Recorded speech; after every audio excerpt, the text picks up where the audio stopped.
I'm Vin. I'm Sori. It's Booby. And Vita and Chip. Vita's word of the day is unicorn. Okay. Because What's anybody supposed to do with that?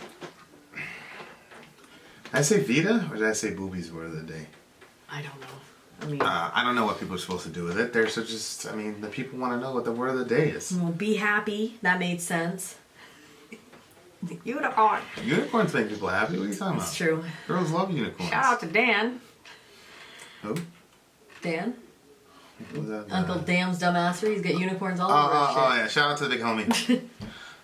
Okay. Hey, speaking of happy, we're PANTERA. I haven't done PANTERA in quite some time. This is called I'm Broken. I'm Broken by PANTERA. Doesn't sound like a happy song. Yeah, speaking of happiness, if you want to check out Sori's happiness, check out her My vlog. Sori Life. My Sori Life. Somebody was like, you'll notice that Sori has twice as many subs as Vin. People don't want to fight or whatever. No, they said people want to see life more than they want to see talk about war. Hello, we were also promoting Sori's channel a lot more than we were promoting mine. That was by design. That's not what it is. Boy, you had to bring that out there, didn't you? I've never seen you be so petty. Check out mine. Middle America, folks. If you want to Hey, hear. mine has more view hours than Sori does by miles. But you put out more content than I have. Hey, I People work. can only hear so much drama from kids. I work, okay? I grind. I didn't know that we were competing. I thought we were working. We're not. as a There's no team. competition. Okay, let's go. I'm Broken PANTERA. Wow. I don't know. Go.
the best.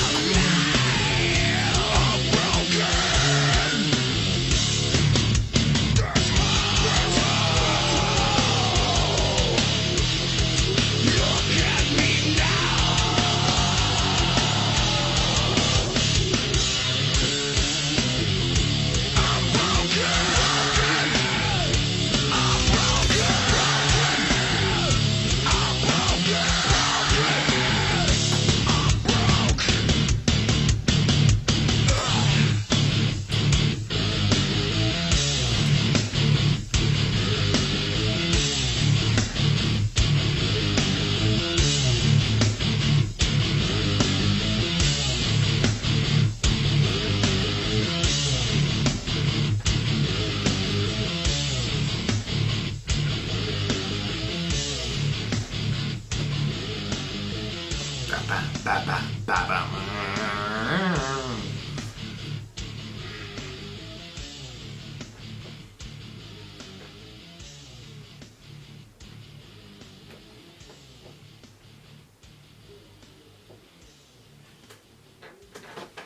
Oh man, I love Dimebag Darrell so freaking much.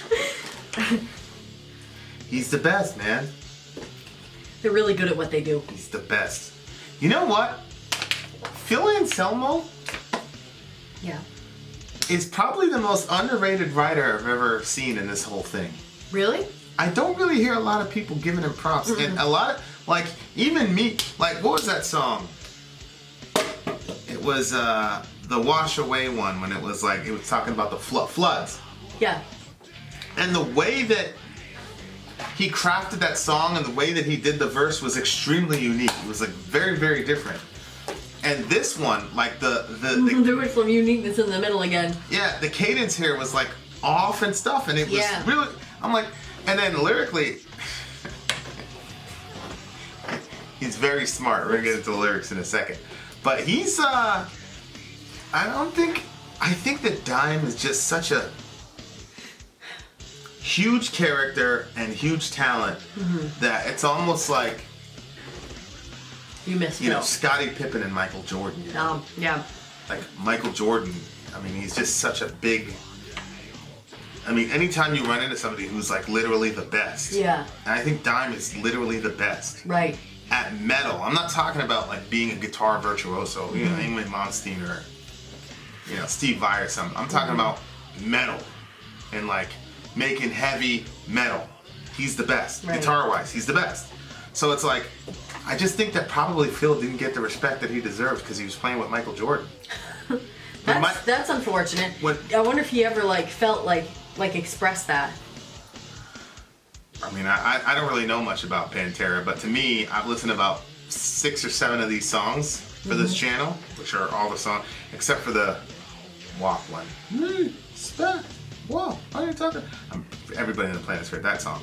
Yep. But aside from that, it's just that he brings it lyrically every single time, and he always has very unique ways of like putting the lyrics out there. But it's just he just gets overshadowed, to me anyway, by the fact that Dime is just an amazing talent. Yeah. I've never heard a bad riff. I've never heard a throwaway riff. Like when you play music or you hear bands or whatever, like you'll do throwaway riffs, or like when you write raps, you'll do like a throwaway verse or something, or a throwaway, you know, oh, I'm just gonna do this to fit in. Here's a real punch.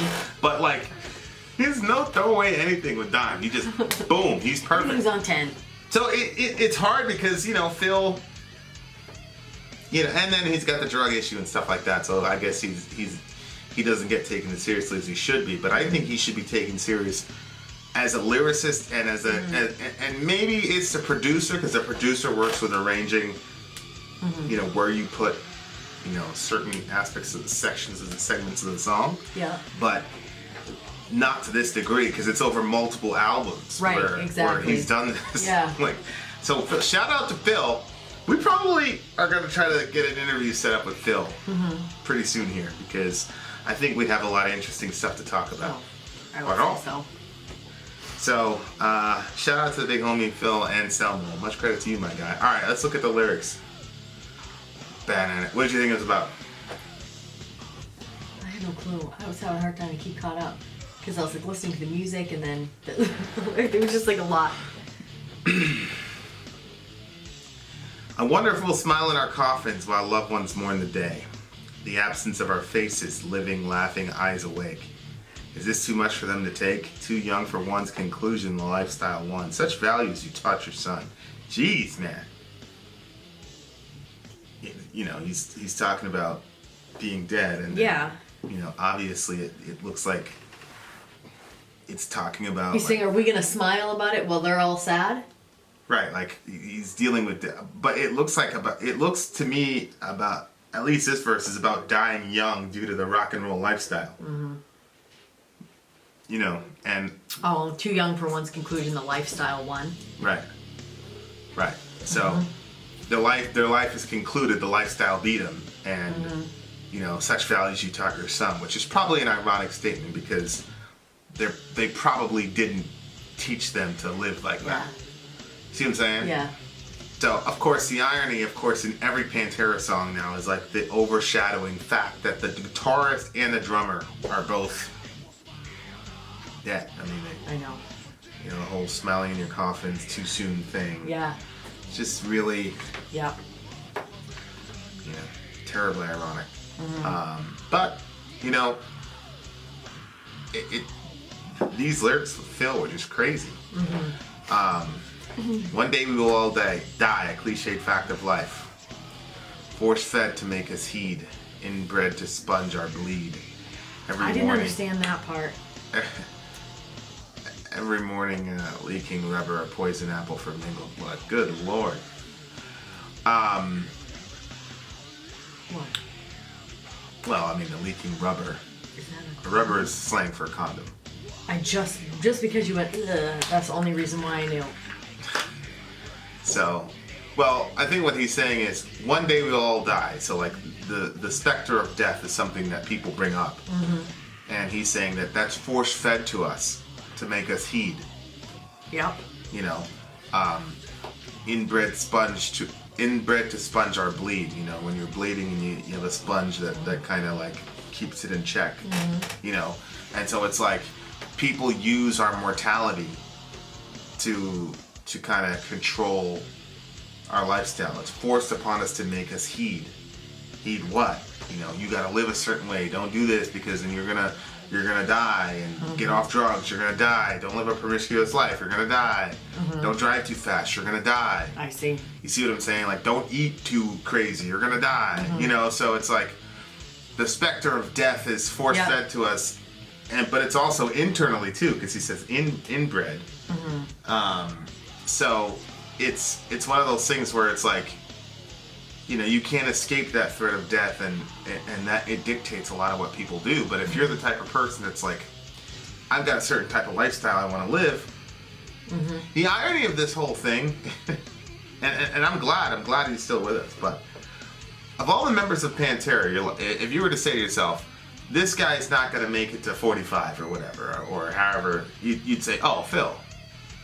Because he was like the craziest alcohol abuser, craziest drug abuser. And in the Qadr of Allah, he's the one that, and I'm glad. Yeah. I'm glad he's with us. Right. But it's just a strange thing because I'm sure people sat him down and told him this. Like, Yeah, they might have even told him. oh, I'm sure. Like, you're gonna die before your time because you're just completely abusing your body. That's wild. So it's just and you have this, you have the whole poison apple mythology, but that carries with it a lot of undertones because, like, it's the thing that you ingest that you want to eat, that you want to have, that ends up killing you. But it's like, why is that temptation there? Yeah. Yep.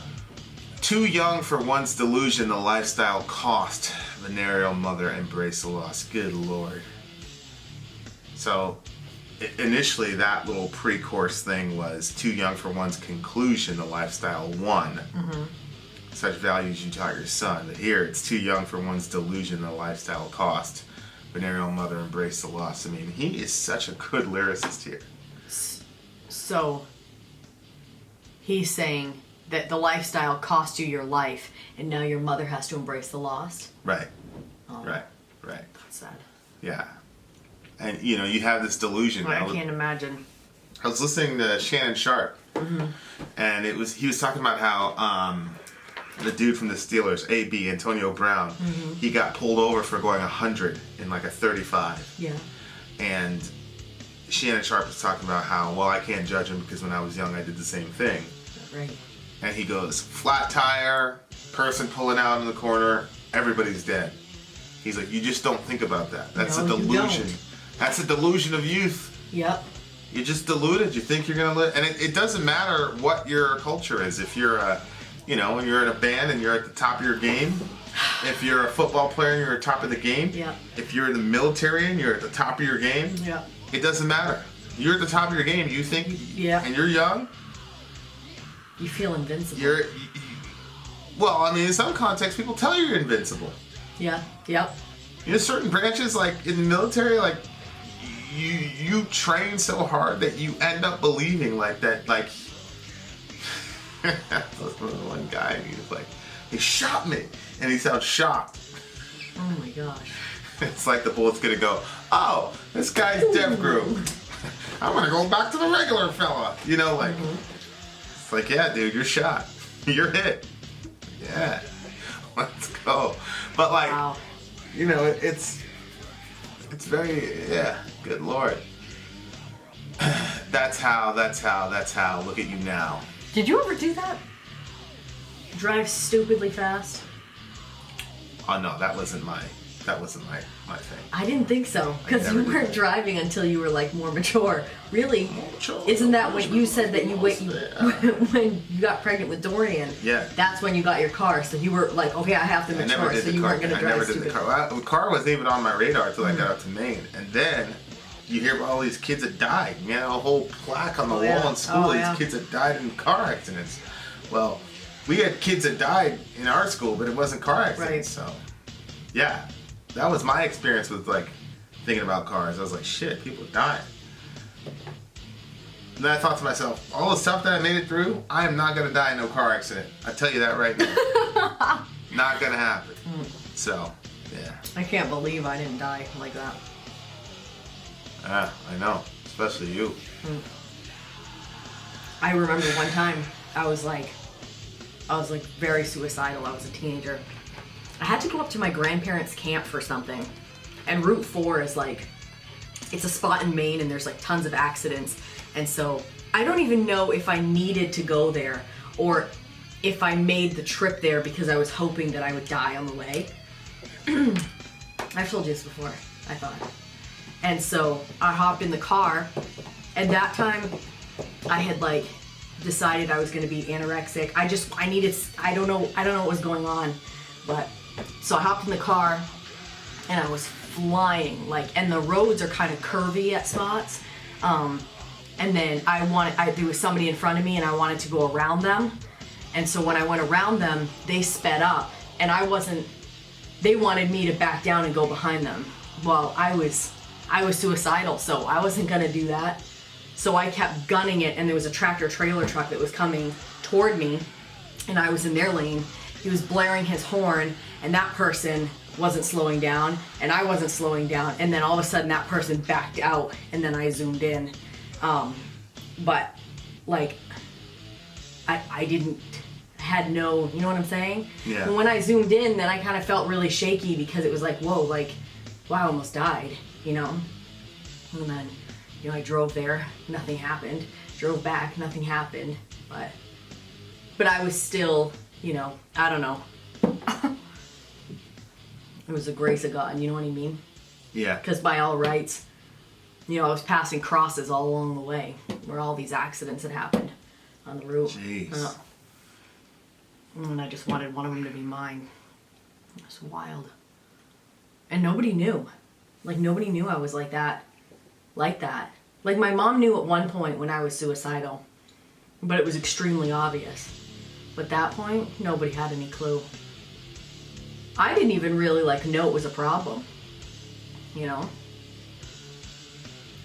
Get help. Talk to somebody. Anyway. But yeah, you kind of feel that way. Another time we went with my cousin, this wasn't a suicide thing, this was just, we were on a vacation and we were recording to see the GPS. Remember you used to have a GPS that would be like attached to your window? It would clock how fast you had gone. And so we were driving, it was like this straightaway, and he was gunning it so we could see how fast we could get the GPS to register. So we were well over 100. And now, as an adult, I'm like what you said, if all of a sudden you get a flat tire, all of a sudden somebody pulls out, all of a sudden some animal runs across the road, like, there's a bunch of things that can happen that can make you have this wild accident, and nobody can survive, or just one person can survive. And I had my baby brother in the car with me. He wasn't a baby, but he was 4 years younger than me, and I was in my 20s. But I look back and I'm like, I cannot believe I risked my brother's life for my own stupidity.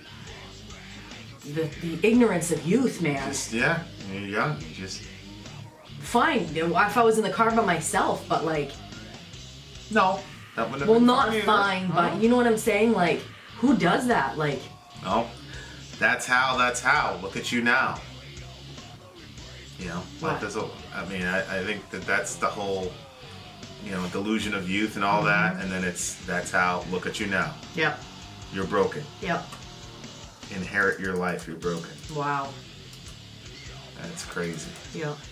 It's like, here's another terrible story, but has a good meaning behind it. This girl, she was young, she was very pretty. She got in a relationship, the relationship didn't go good, and then she shot herself in her face, and then she survived. It like missed her brain, and she survived. And like, she's had to go through surgery after surgery. I mean, her entire life has been turned upside down, yeah. She had to have a face transplant, and even with the face transplant, like, it didn't look like normal, she looked like she had been through a lot, and like, it showed her the value. Now she values life, and she's like, that she survived and stuff like that. But sometimes you do something, like, she basically said, like, I wasn't even suicidal, it was something, a spur of the moment thing that I did. And she said that when she became conscious of what she had done, she was like, oh, I cannot believe I did this to myself. Like, to make that choice and then be in that situation, like, because now she's going to struggle the rest of her life,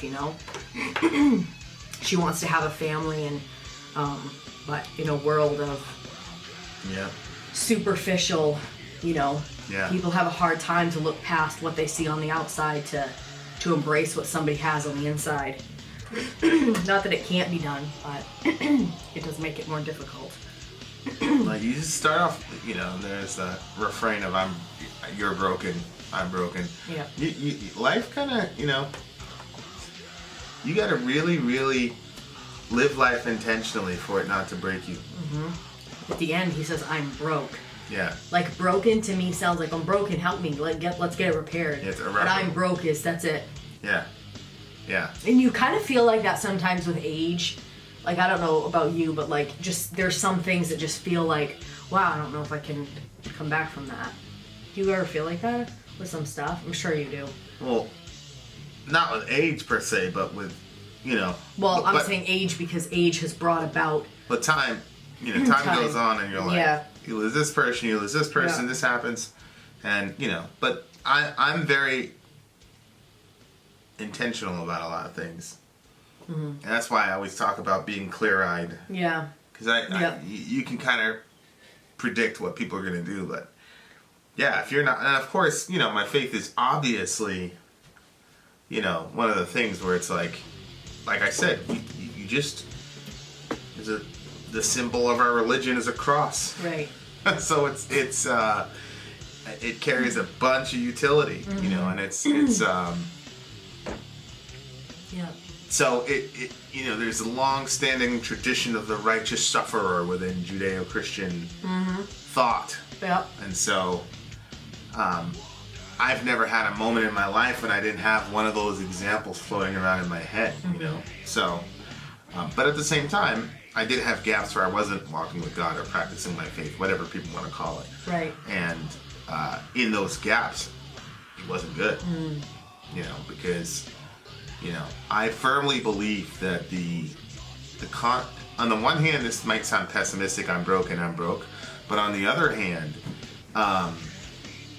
this is what happens when you, and this is something that I think Jordan Peterson misses, because Jordan Peterson is like, take up your cross and just deal with it, engage with the suffering in your life, and da-da-da-da. And it's like, people are broke, they're broken.